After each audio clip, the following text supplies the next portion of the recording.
Inilabas kamakailan sa isang medical journal sa Canada ang kaso ng isang batang lalaki na namatay dahil sa rabies.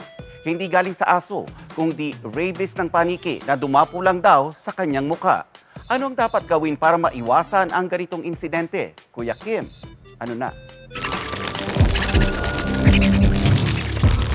Ito ang balitang gumulantang sa maraming magulang. Isang 11 anyos na batang lalaki mula Canada namatay dahil sa rabies matapos siya magkaroon ng direct contact sa isang paniki. Ayon sa report na pinablish kamakailan sa Canadian Medical Association Journal, ang insidente nangyari noong 2024. Natutulog daw noon ang isang bata sa isang cottage at nagising na lang itong may nakadapong paniki sa kanyang ilong at bibig.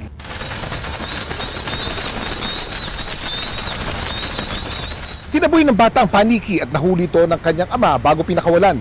Dahil wala namang nakitang kagat o gasgas, inakala ng pamilya na okay lang ang bata, kaya hindi ito dinala sa ospital. Pero makalipas ang ilang araw, nakaranas ang bata ng pamamanhid na maga ang kanyang muka.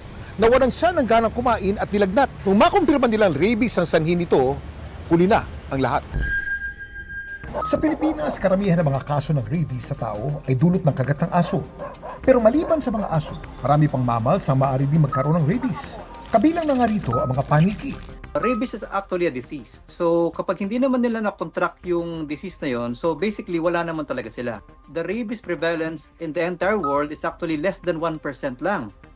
So talagang napaka-konti lang ng mga bats ang merong rabies. Pwede siyang pumasok sa katawan ng isang animal through the mucous membranes. Ang problema, napakaliit na mga ngipin ng paniki, kaya may mga pagkakataon na hindi napapansin ang kanilang kagat o gasgas.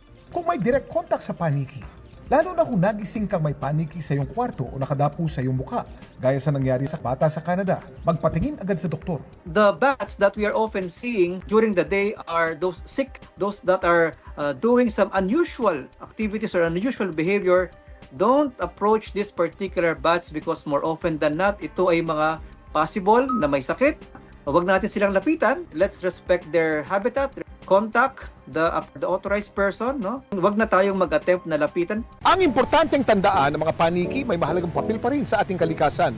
Huwag silang sasaktan, hindi rin sila dapat kinakatakutan. Ang rabies maaari nating maiwasan kung may sapat tayong kaalaman. Ito po si Kuya Kim at sagot ko kayo, 24 oras.